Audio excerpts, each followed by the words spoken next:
Yeah, it got warm in here real fast. Yeah. Every time we go to commercial break, we'll open up the doors. No, that's cool. Look, I'm fine. My toes was kind of cold. Yeah, commercial break at 8:20. Okay.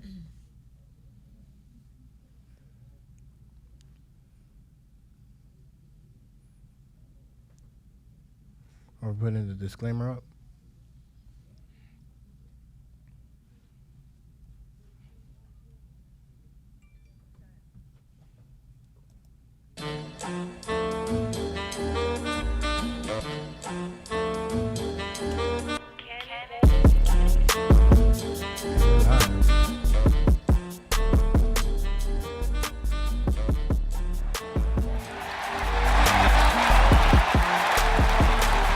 Good evening, everybody.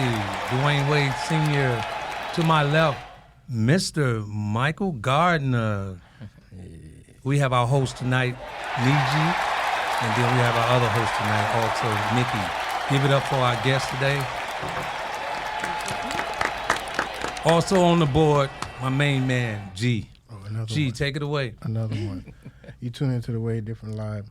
We're live here in the Boogie Live studio, and we got the one and only Mr. Michael Gardner himself, the biggest mogul out here doing it, the most luxurious hospitality provider out here. He's known by many names, but hey, it's good to have you here, Jefe. I appreciate it. So, Mike, my biggest question is, how do you maintain what you do at these big venues? Like, how do you accommodate everybody?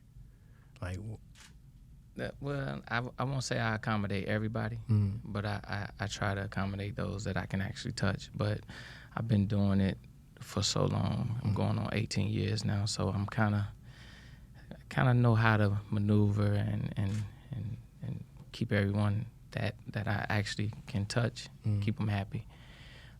It's a difficult task trying to keep a lot of people happy in the nightlife, but I think I guess with the blessings of God that I'm able to do it.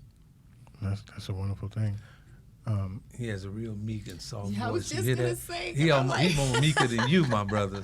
He's soft. His voice is real soft. Don't worry, we're gonna find out. We're gonna find out. We're definitely gonna find out. But being in the city, growing up in the city, I seen your commercials. I seen that you're the leader of your team, and you put a lot of people on. How important it is to put people of our likeness on. I mean, it's real important because you can't do it alone, and I've learned that over the years that you're only as strong as your team, and a lot of people may see. Well, actually, I was about to set myself up for the wrong thing to say, because I've always been the one that's kind of played the background and pushed those that's around me ahead of me. So it's kind of hard to not acknowledge your team. So I'm always giving credit to my team. I never try to take credit for this success on for myself. So it's a team effort, to be honest. If you're tuning in right now, we're sitting here with Mr. Michael Gardner, the biggest guy when it comes to South Beach parties and things of that nature. Mike, I want to take it back to the beginning. So you're from Chicago, right? I was born in Southern Illinois, but I was living in Chicago, living in Milwaukee, living in Dayton, Ohio. So I'm Midwest by nature. Okay. And let me shake your hand. I'm a Chicago boy too. So The way to be a Chicago guy. No doubt. Can you say the way you give hospitality to your high-end clients, does it originate back from the home? That's a tough question because, like I said, I've lived in so many different places. My mom, she used to work for the Federal Bureau of Prisons, so therefore we was in and out of cities. So I can't say that I grew up, with childhood friends. I've always been able to meet new friends and meet new people, and I think that has helped me establish that here. But in regards to the question that you asked, I get that from that family structure that I've had from home, like to being able to be hospitable, respectful to people, and it's just carried on. And I love Chicago, first and foremost. Let me get that out the way. And, Right. you know, I love Chicago, and I miss it. But when I came down to Miami, it was lights, camera, sunshine, palm trees, and I kind of got, you know, caught up in this, in the glitz and the glamour. But I feel that I've remained solid and grounded thus far. Making those transitions, what made you want to reside here in Miami? Well, I mean, I came down here playing basketball. I got a scholarship with the University of Miami. Oh, you all about the U. So I'm all about the U. Okay. So I was playing basketball, and in that process, you know, being on the Hurricanes and just having friends with the Heat, you know, back then it was Tim Hardaway and Lonzo and Keith Askins and those guys back in the day. So when I would go out, you know, not only was I a part of the Hurricane basketball team, but I had great relationships with those guys. So the transition here was I won't say it was difficult. It wasn't difficult for me to make the transition. What convinced you to stay? What convinced me to stay? I didn't stay. You didn't stay. I got to give you this story real quick. Okay. I was here playing basketball, and I think a lot of people who know me know that I had got suspended off the basketball team. You can see that story on my documentary when it comes. For missing practice or being late to practice. Yeah, I actually missed a curfew. A curfew. In Georgetown, and I actually came to University of Miami from Virginia. So every time we played Georgetown, I had 150, 200 people that used to come to the games, and had family and friends that would stay in the same hotel as us. And, you know, I missed a curfew when we went there. So Coach Hamilton at the time suspended me, and he suspended me for like 4 games first. After the 4 games, he suspended me for the rest of the month, and then the rest of the month turned to the rest of the year. So I ended up going back home, and so I went to Chicago and ended up getting my finishing school at DePaul. Ended up getting my degree. A degree in what? In marketing. Bachelor's? In business administration. I just gotta go ahead and give you a little round of applause. I appreciate that, brother. I appreciate that. So my cousin had a barbershop here called Headliners, and he used to cut a lot of the athletes' hair, and it was popping back then. And he asked me to come back down, cause I was back in Chicago doing nothing. I still had the hoop dreams, but wasn't nothing happening. So he asked me to come back down here to help him open up all these barbershops. He said, man, we're gonna be like Paul Mitchell. We're gonna have a barbershop in all the communities. And when I came down here, wasn't nothing happening. And I ended up living in the back of my cousin's barbershop. So I would say, in a sense, I say I was homeless, but I wasn't like in the streets. I was just living in the back of my cousin's barbershop because I had nowhere else to go. And he had this idea of us putting together this party. I mean, and because I wasn't doing anything, I have no obligations, no responsibilities. I had all the time in the world to help him put the party together. So, and my first party, we ended up doing a players ball because I'm from Chicago at the time. I knew Bishop Don Magic Wand, and so I did this players ball with Bishop Don Magic Wand and Ice-T, and it was a disaster. Really? Why? I mean, because nobody came. I tried to do a weekend, and I didn't have any tutelage. That was my first time doing parties, and I lost about $73,000. Damn. I borrowed the money from one of the football players that I went to school with. He had just got drafted, so he had a nice little multi-million-dollar deal. So he loaned me the money to do this event, and it was just a disaster. So I ended up trying to figure out how I'm going to get this money back. So I ended up trying to do another party. And that party, it didn't cost as much because Alonzo hosted it, Keith Askins and Tim Hardaway hosted it from the Heat, and then I had Yatil Green, Jason Taylor, and Lamar Thomas hosted from the Dolphins because I had relationships with them. And that one was successful. And it didn't cost you much. It didn't cost me much, so I got some of the money back that I owed the guy. And then the next party, I did another party, and the next party, I did another one. I kept saving to try to get this guy his money back, and that's how I ended up started doing parties. The biggest word right now that's in my head is accountable.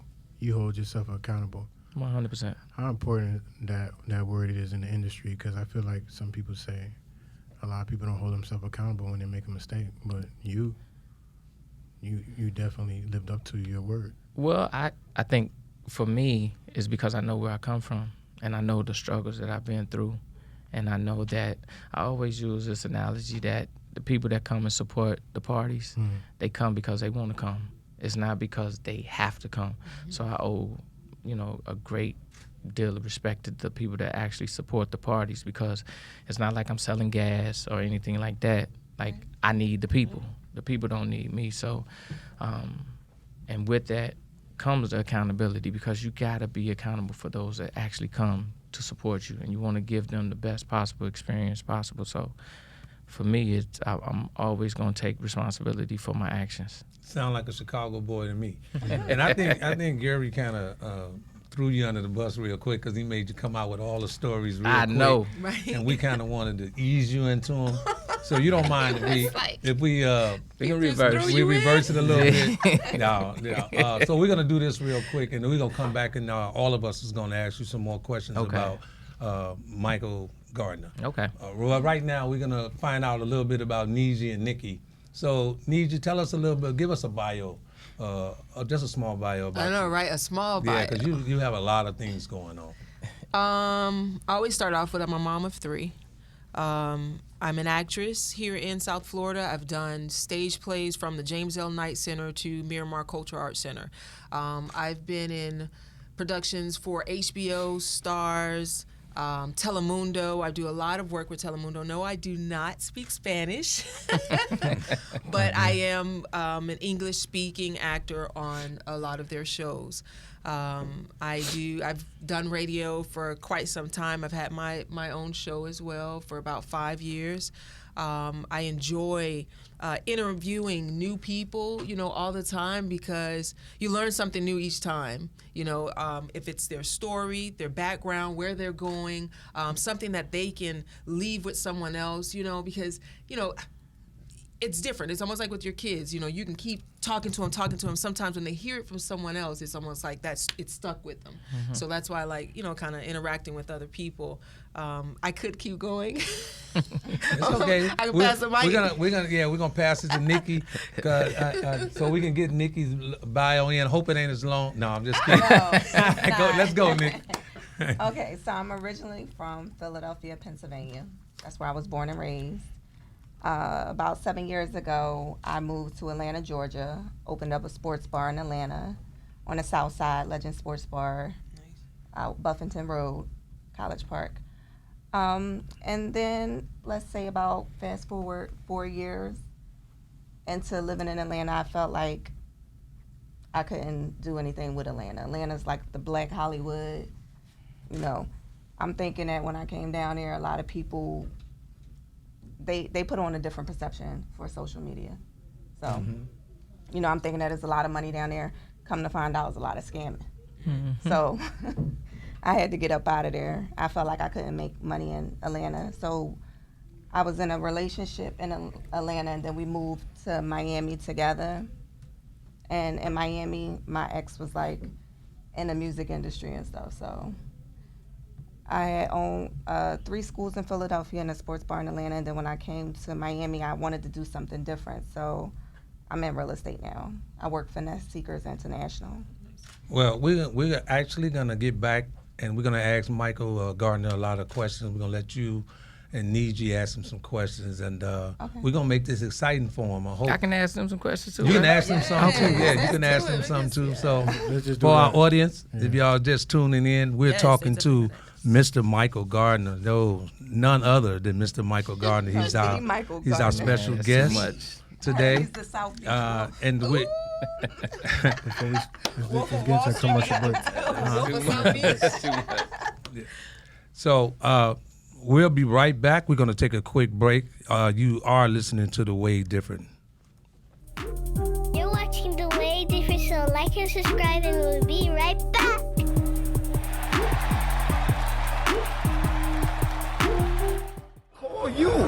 You ain't call me. I put it on my life.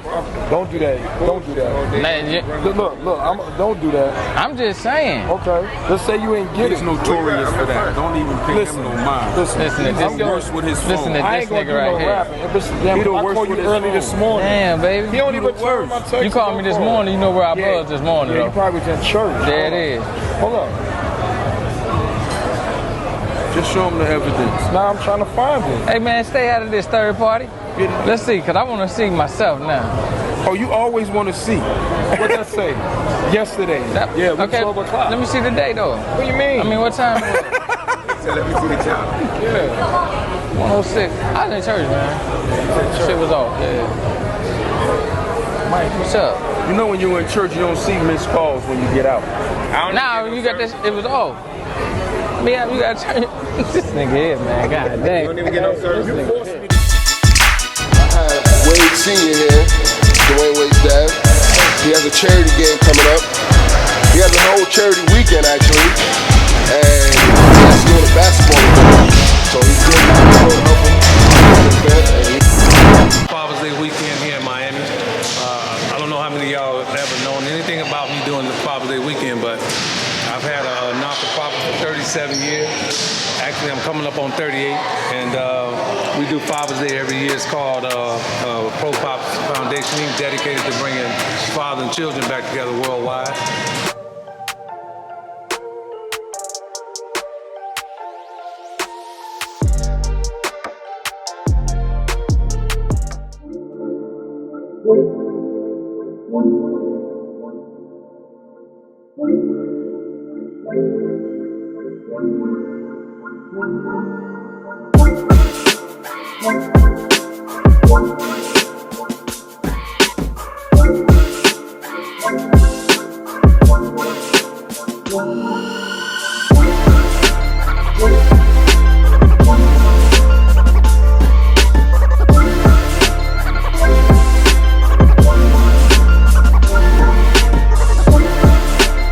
Hey everybody, it's Dwyane Wade Sr. Want y'all to come out and be a part of our Father's Day weekend. Yes, it's going to be at North Miami Senior High School. Don't miss it. It's the 13th through the 16th. We're going to have a lot of activities, a lot of fun. As usual, it's going to be a great time. So don't miss it. Tell your family, tell your father, tell everybody to come out and be a part of one of the most wonderful Father's Day events that's ever thrown here in Miami.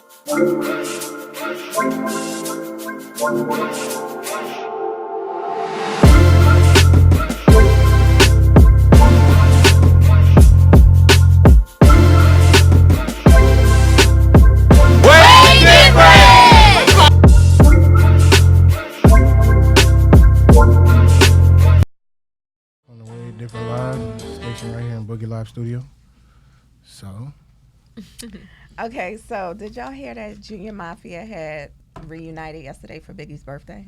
No. Was it just for the birthday, or is this I don't something know. permanent? They all about 50, ain't they? No. I think that'd be cool though if they get back together. Yeah, Though. that's That'd what I be was real thinking. good. That'd be dope. It So would be. how old are they? Hold on, Junior Mafia? Yes. They was with Biggie, right? They was in their 20s then. Biggie been gone 20 years, haven't So then, yeah, that's been a long time. 20 years? he? Yeah, something like that. Yeah. So what is they? Late 40s? my question Early is, what's your favorite Biggie song? Here we go. Yeah. Okay, well, Bone and Biggie. Bone and Biggie? Mm-hmm. How about you, Mike? Last kiss. Last Kiss? Oh God, don't do me. Why not? I don't know. What's your favorite I don't Biggie know. song? I don't know. How about you, Ray? Yeah, go. Yeah, skip over me. I don't have a favorite one. I don't really have a favorite. Yeah, like me that one. either. I mean, that's one that I would he pick. he was definitely great. I definitely like Before Junior time. Mafia. with Junior Little Mafia. Kim. Yeah. I definitely like Lil that. Kim was hard as hell back in the day. Oh Junior yeah, Mafia back in the wasn't bad. day. I just want to know how old they are now. That's all. I mean, she getting Look at younger. her. That money getting her younger. You're about right. All right. Okay. I think we all can relate to it. So wait, Mike, did you ever throw a party with them back in the day? Nah, No. Damn. that was before my time. Hold up. You just said we can relate, nah. We can, but I would. Not like that. 18 years. He said within his 18 years. You're right. Oh That's my cool. God. All right. So, how did you originally start becoming friends with the athletes and entertainers of the industry? How did that come about? I think that came about because I played ball. Okay. Like when playing ball at the University of Miami and just meeting a lot of the other ball players. Back in the day when I was playing, like that was during the Chris Webber, Allen Iverson. Basically, the Big Five. Yeah, Yeah. the Fab Five. Big that Five. era. So I kind of you kind of like gravitate to each other, Right. and then with them being athletes, that then plays a part into the nightlife, because gotta have a little relaxation from the court, and that's how it happened for me. And then, like I said, my cousin, he was a barber to a lot of the athletes and a lot of the entertainers, so it was just a natural synergy that we had, and in Miami. You know what I'm saying? So that made it a lot easier. So you feel like that made it easier for you with throwing the parties, being as though you already knew people? I mean, well, it did make it easier because, like I said earlier, like I lost everything my very first party. So those that I thought I had a relationship with, they didn't come and support me. You know what I'm saying? So right. It was but it wasn't easy at all. It just made it made the excitement easier for me. Like I was like, if I do this, I know they'd come and support. If I do this, I know they'd come and support. But it didn't happen. That it wasn't easy at all. This party life is not easy. It's not easy at all. But saying that, with you sharing your story, you lost, and you were able to come up with another way to make it happen for yourself. And I liked how you said you saved. A lot of people find it really hard to save, and then you're in the party life. How were you able to maintain that integrity, that part of you, and still remain focused? With all of the parties, the women, the drinks, the athletes, just living that lifestyle. For me, my whole focus at that point was to try to get this guy's money back. Yeah. Because I didn't, that's a big sum of money that I owed him, and he was such a good dude that I wanted to make sure that I got his money back. So I went extra hard for the next party. It just didn't cost as much, so it allowed me to have a little taste of success, put some of the money up. But then my next party I did, it wasn't as successful. You know what I mean? So, but it wasn't as strenuous and it wasn't as expensive to do. Like that first party, I came out trying to do 2 nights as my very first party. Oh yeah. No tutelage. I wasn't a sub promoter. I didn't come under anybody's guidance. I did it myself, and I got my documentary that's coming out. It tells the story, but I say this: the one thing that is funny now is that if you saw the flyer that I put out, you would see why it was such a disaster. Because I didn't. What was on the flyer? I didn't put where the location was. Oh wait, what? The location of the party wasn't even on the flyer. So here it is. But what's crazy? Nobody told me like, hey, where this party at? Nobody told me for the weeks that I was passing out these flyers. Nobody said nothing. But there was a number that people could call. So people, there's a few people that was calling, and I think with that, doing a players ball in Miami, it was something new to the city to the down people, here, to the people down here, because it really wasn't no something pimps different. and hoes So down they here. looking like ahead of your time. Like what? Because they thought it was like you gonna dress up, but I was like, nah, we gonna really have some pimps and hoes. But coming from Chicago, I knew about that, but down here they wasn't ready for it. So after you made that money back, after you did that, what were you thinking, for your next event? Because now the profit is yours. Well, the next event that I did after the Players Ball was then I did the NBA and NFL Players Ball. Then after that, I did another party with Tim Hardaway, just him by himself. I think I did his birthday party. So slowly but surely, I was just trying to build a name for myself in regards to doing these parties. That one didn't go as well because of the location that I chose. And back then, it's funny now because he's my partner now, but Louis Oliver was like he was champion South Beach. If you wanted to go party, you was going to party with Lewis Oliver. So, you know, me and him had a kind of bumped heads because it was almost like he was owning that, hey man, I'm doing all the celebrities and the black athletes, the upscale parties. That's it. So that's how me and him kind of bumped heads, and slowly but surely we became friends because there was a mutual respect of what I was doing or what I was trying to do.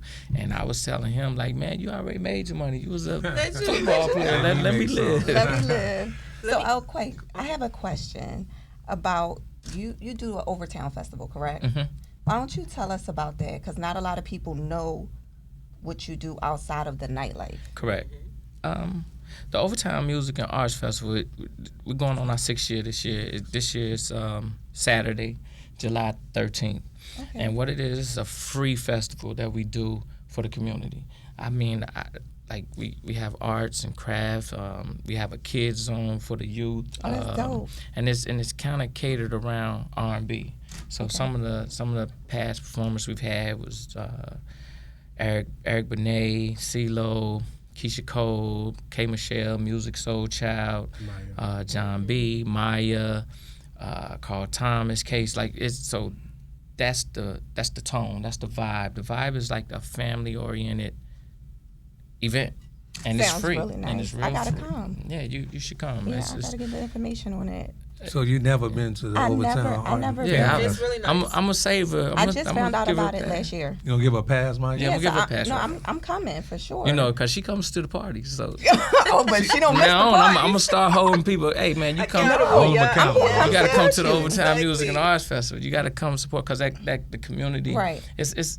I mean, it feels so good doing things for the Giving community, back. especially that community because of, you know, the stigma that it had. Right. Like we always think of Overtown as First 48, but Right. it's bigger than it's that. almost like you can relate to this. It's like Cabrini Greens, like when how they're now changing the community with the redevelopment of the community, and pretty soon it's gonna be like it's the and it's gonna be like Harlem. Like I've been to Harlem a long time ago, but if you go to Harlem now, you'd be like way different. it's way different. Cliche Way what y'all different. just said. It's way right there. different. Yeah, but you know what? I'm trying to put together a nice little get together to where as though we can donate supplies for the kids of Gibson Park in Overtown. So I'm working with Ezekiel Elliott dad, Stacy Elliott right now. Okay. I want to kind of give back to the kids any cleats, any you know, anything that's real costly. That's cool. So that the parents that can't afford it, you know, it could kind of cut them a little break. Yeah, we can, for sure. yeah. So I would definitely We want can you a do that. part of We can it. do that. Yeah. What is the reason why you started working in Overtown with youth? Tell us that. Well, I originally lived in Miramar when I first moved down here. And then I moved, I broke up with my ex. And then me and my son had moved to downtown Brickell area. And that area is real nice, but his school was Frederick Douglass. So I sent him over there. And I don't have no family down here. So it was like, By yourself. yeah, I'm here by myself. So Overtown, they welcomed us like family. I'm like, damn. You know what I'm saying? Like, the area that I live in, I wouldn't get that. The kind of welcome that I get in Overtown. You know what I'm saying? Because a lot of people with money, they kind of snooty. Bougie. And, yeah, you know, bougie. And I'm not like that. I come from Philadelphia, so I come from the hood. Ooh, So I felt Philadelphia. that energy and that vibe, and I loved it there. I could send my son to a good school. That's not the point. I want him to, you know, get it up out the mud. Right. You know what I'm saying? So that way when he get older, he ain't going to be dependent on nobody. Grassroots, yeah. So, Yeah. and I love the way they welcome me, and I see that there's a need, and I have the resources, and I could, you know, it don't really cost me nothing. to But do. we're gonna plug and play. Yeah, We're so- gonna Yeah. get this. We just gonna keep building it then. Yeah, because that's it's what I cool. want to do. I want to help them out. Yeah. So, Mike, I heard you say you love Chicago.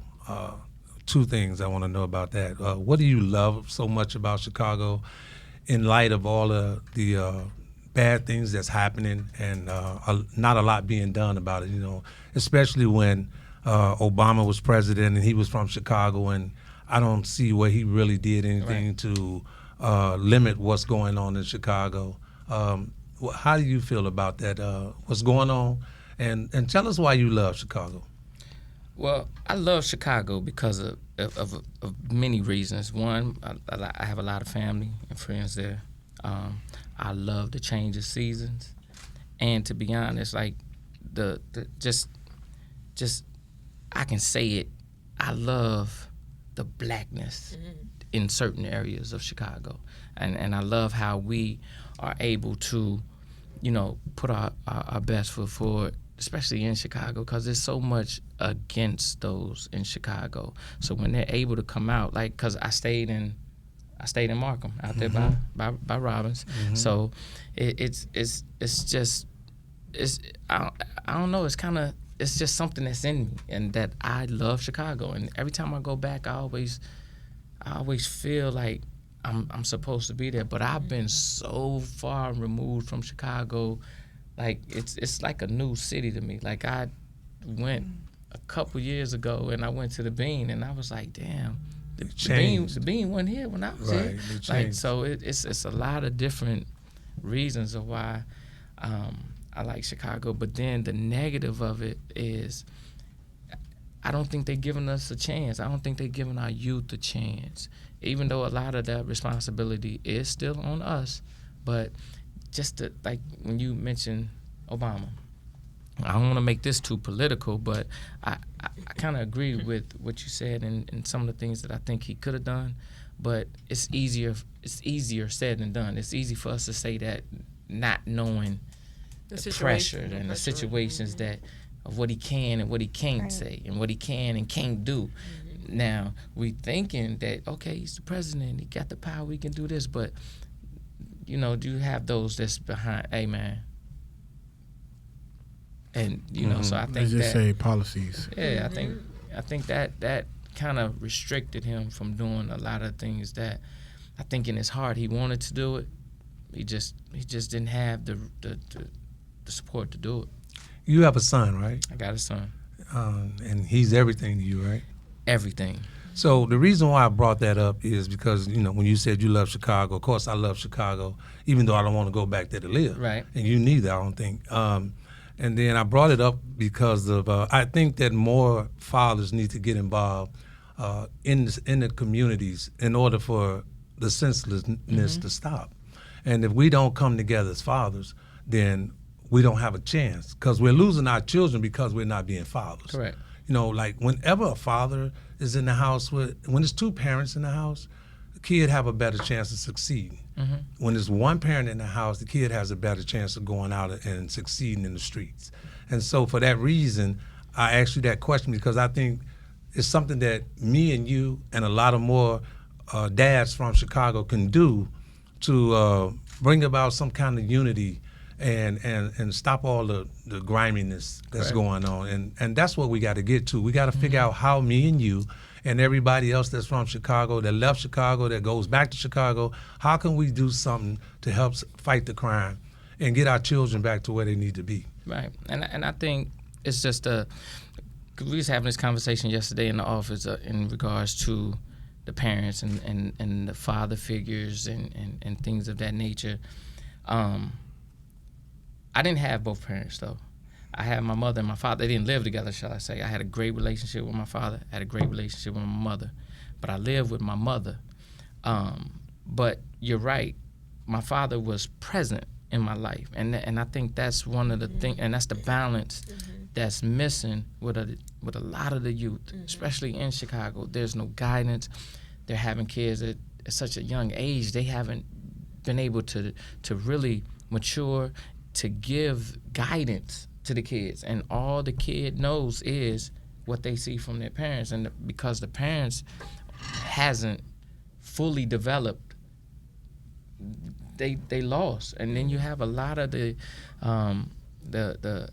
guys that's out there trying to hustle to make money and then try to provide for the family, but in the midst of them hustling, they losing at home. They losing the time spent in nurturing those kids that they're being grown. They're growing up, you know, single On their parents, own. and they're growing up on their own. Yeah, they're growing up on their own. And I've seen it a lot, especially when I was younger, and I've seen a lot of guys that back in Chicago that I've known that they just lost. Just completely lost. And I've seen like, man, I thought you was you was a baller back then, man. You played football back then. Man, I thought you was gonna be a doctor, and they just lost. They never had an opportunity to develop any kind of skills, any nothing, because it was just them. So well, we do so much, me and you, evenly here in Miami, in the communities. I just think that we need to try to do something back at home, and just what is it that we can do that will make a difference in Chicago? How can we go about making that difference? How can we start making that impact in Chicago now and bringing more dads to the table and making a change in Chicago? Because if we don't, we're gonna have real big gaps in our generations, and we're getting there. And that's something that we need to, think about. How can we go back and make an impact together, and then pool everybody else together around us? Well, I think, and I'm pretty sure. I'm not sure if they're doing it, but I would think that someone in Chicago is doing it. But we, a part of the nonprofit organization that's affiliated with Helena down here called Tees, we do these summits called the Black Male Youth Summit for teenagers 13 to 18 years old.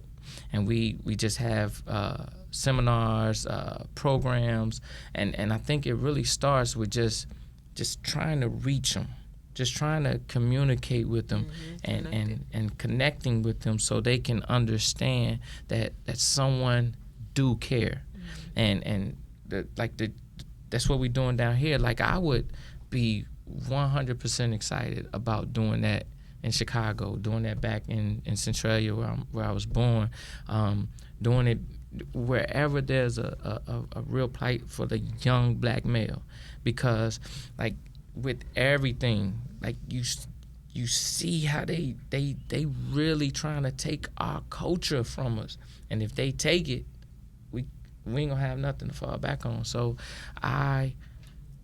first of all, I commend you on that, but I'm saying it, I'm 100% in support of that effort, and whatever you need from me, you ain't got, just tell me. I'm gonna be a part of it, and I want to be a part of it, because I've learned now that I have a son how important it is to be in his life. I was going to ask you that because, that was kind of curious, giving back to the youth. You yourself have a son. How do you create that balance to show him, too, the importance of being in his life, and show him the importance of being a man and providing and doing the things that you do? Well, it's because a lot of men don't know how to create that balance, and then right. Like you said, the guys in Chicago are lost. You have a lot of viewers are probably watching right now that are probably like, man, how am I going to do that? You're telling me to do this, but how am I going to do that? How am I going to create, that balance for my kid? And I got to work or do something else. Well, that's a big balance for me, to be honest. It's not easy, because it's times where I feel like I'm missing with him, that I have to be at work, and then because my work doesn't stop. Like, I don't have a 9 to 5. It's 24/7. It's as you go. You know what I mean? So, and then when I'm doing these parties, and these parties are late night. Like, I've already missed some of his daytime.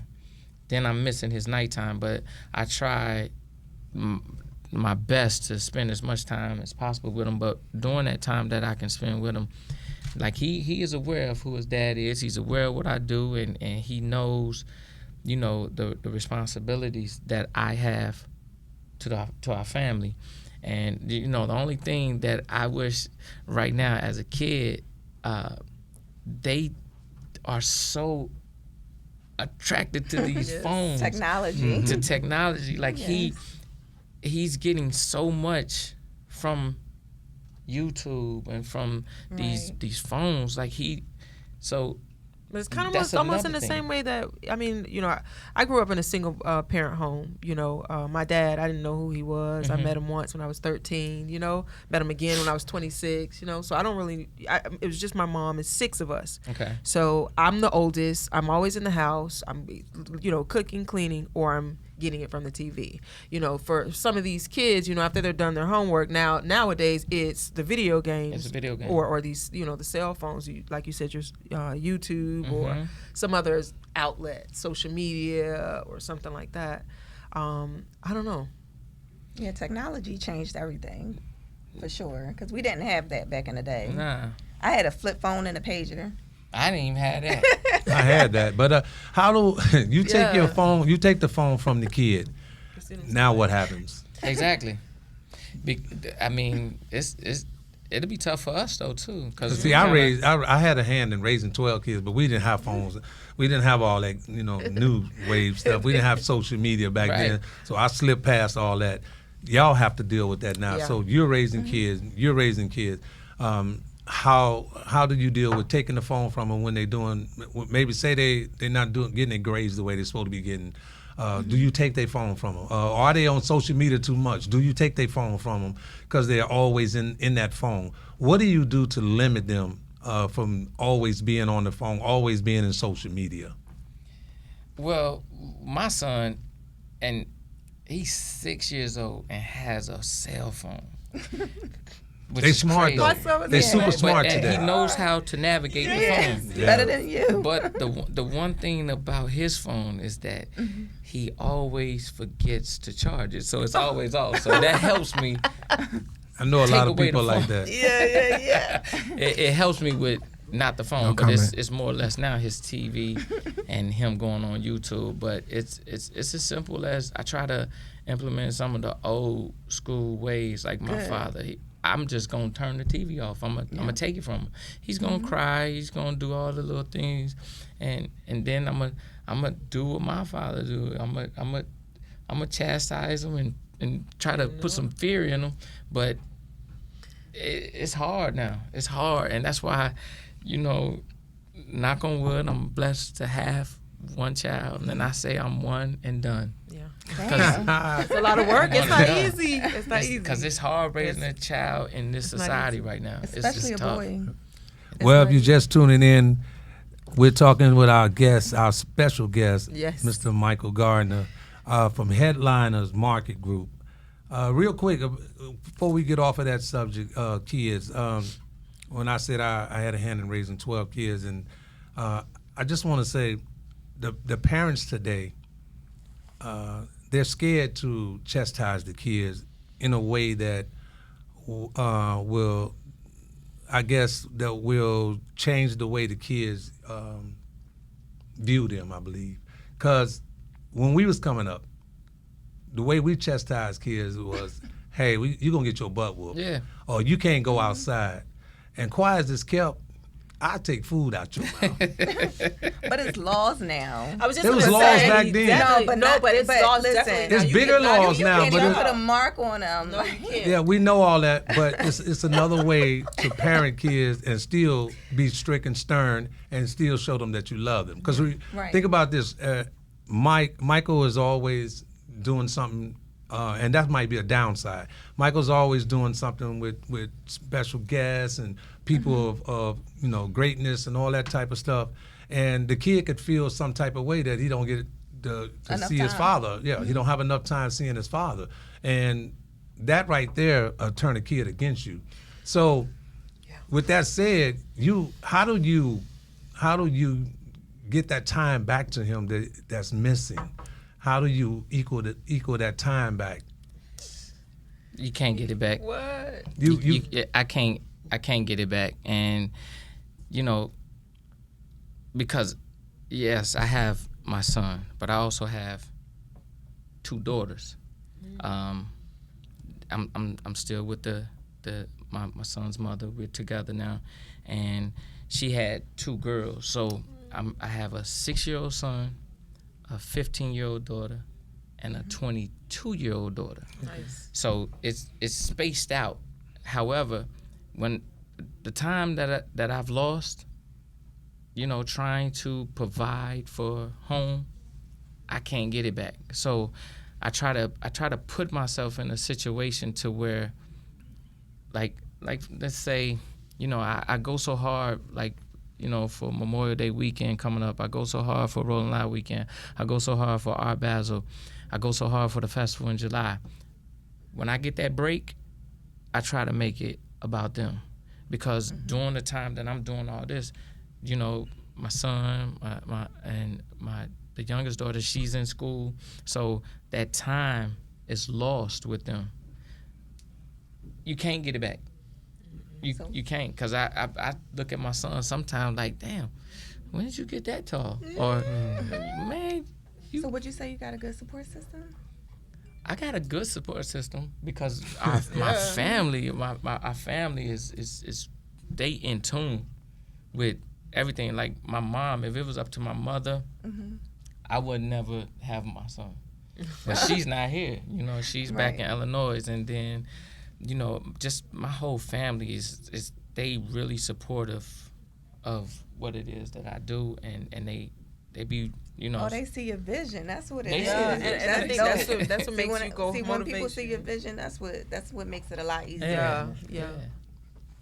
That's dope, though. And I think that's what motivates you too, because I know with my son, he'll be 21 in October. My oldest son, and I lost a lot of time with him. Because remember, I had him very, very young, and it was all about, college life and, going out and doing things. And I was acting from then, and, I was always on the road. And it wasn't until he turned 17, he was really hurt. He was really hurt. And the way he came at me brought me to tears, because, I had my the one that's in there, my 12-year-old. And he's like, Ma, you show him more attention than you showed me, or and I had to let him know, well, he's little. He was like, well, Ma, I was little, and, it's like, I'm like, man, it doesn't hit you. Right. It didn't hit me until then, all the way 17. So now I'm still very busy, but I try my best now. I pick up the phone even more. I just like you said, on those days off, it's all about them. Yeah, it's all about them, and he sees that. And one of the things I told him was I would stop what I'm doing if it makes you feel like mommy is not here for you, and I don't love you and care about you, I will put the acting aside. He told me, no, Ma, I believe in you. You're going to make it.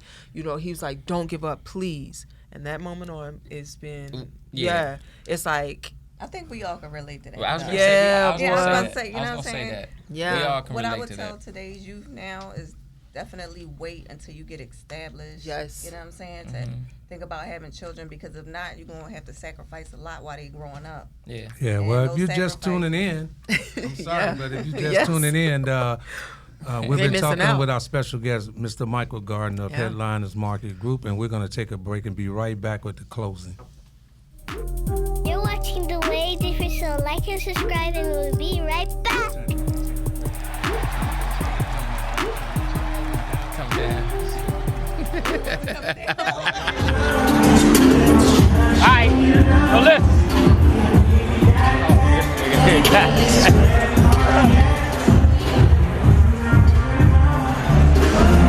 What you want, man? What you think? Big day, yo. For all to know, my son is Carl Anthony Towns of the Minnesota Timberwolves. It was just an honor for me to be invited to come down there, as the youngest member of the group. I was just honored that they asked me to come, because I worked 20 years for the state. I've seen so many kids come and go down the wrong path. When people came to me, they were like one mistake from 3 squares a day. So my job was to save as many kids as I could from going down the wrong path. And when I was invited to come down here, it didn't take me a minute to say yes, because I'm about the kids. I'm about seeing everyone be productive. I don't want to see no one go down the wrong path. And like these previous fathers just said, the decisions you make are going to be very important in life.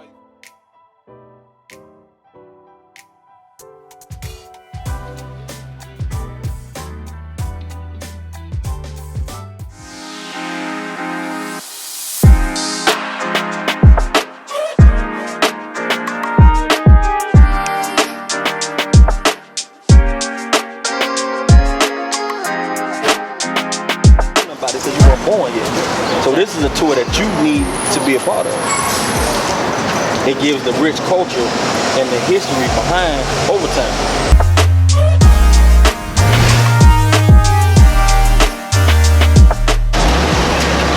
That's your clothing line, QB.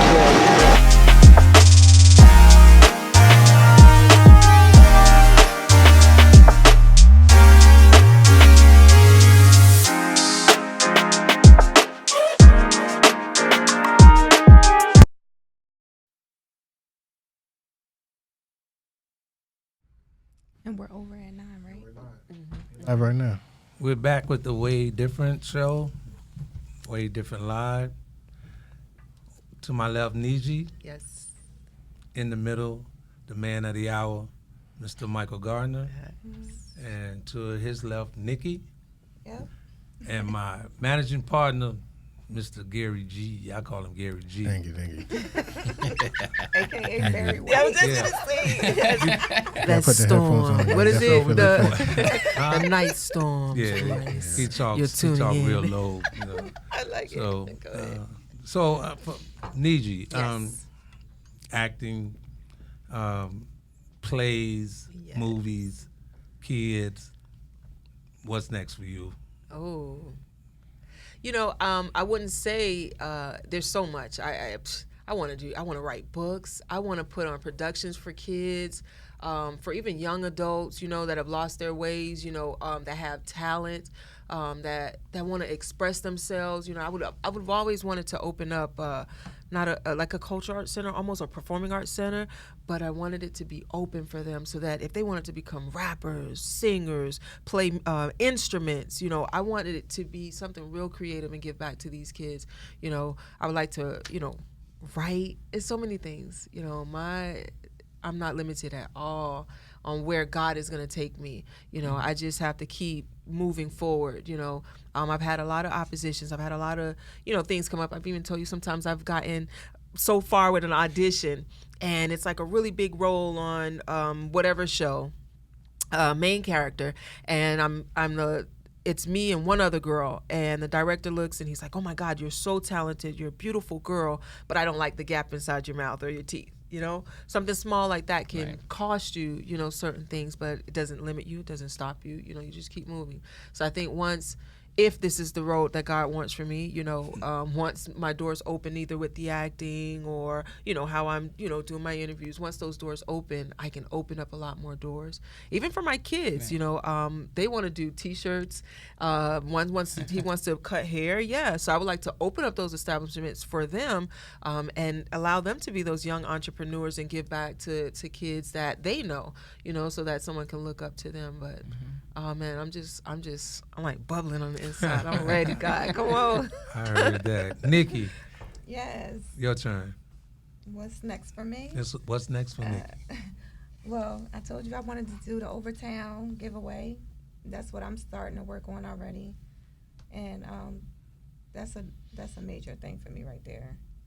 Okay. It touches me a lot. So I really want to help these kids out.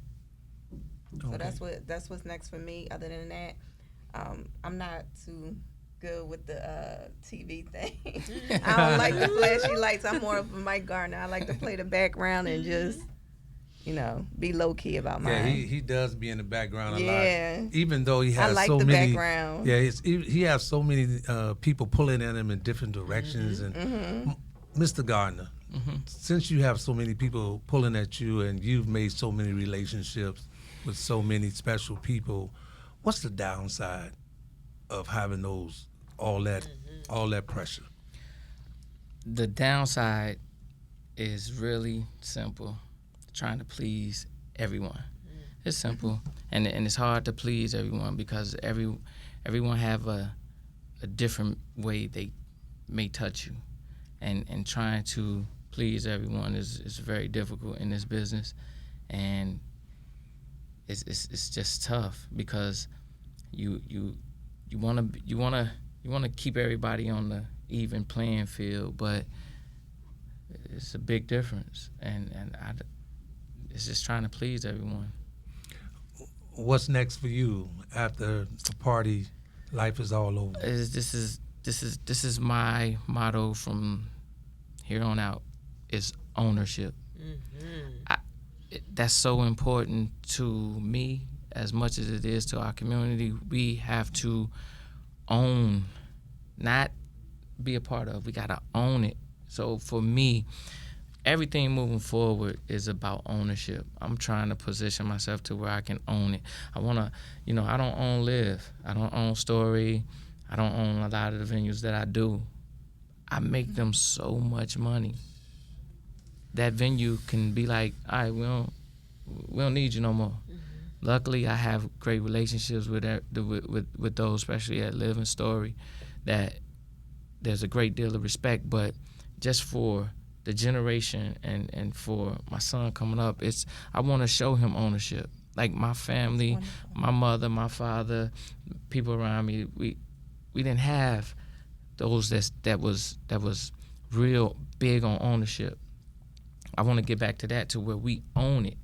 We own it, it's ours, and then we can share it, because you can't share something that you don't own. And for me, it's just ownership. How proud is your mother of you? I hope she's real proud. I hope she's proud. I really do. I know a lot of people in Miami are very proud of you, but I just wanted to ask you that question. How proud is your mother of you today? She tells me all the time that she's proud. I speak to her a couple times a week because I owe her so much. But she's an old school type of mother. Like I try to get her to do certain things. She don't want to do it. I try to, go take this trip, Mom. She don't want to do it. You know how they stuck in their ways, and I just want to show her, that I appreciate the struggle that she went through and relieve her a little bit. Let her see different parts of the world, but she don't want to go nowhere. She's stuck in her way. The only place she'll come is to Miami because my son is here. Yeah. So, I just, I'm very, very thankful. Well, we want to thank you for coming on our show. It's been a pleasure, man. My brother, I just sitting next to you, vibing, learning things from you. So many people look up to you, and that's a blessing. That's a blessing, and keep being blessed. Yes, sir. And thank you once again for coming on the Way Different.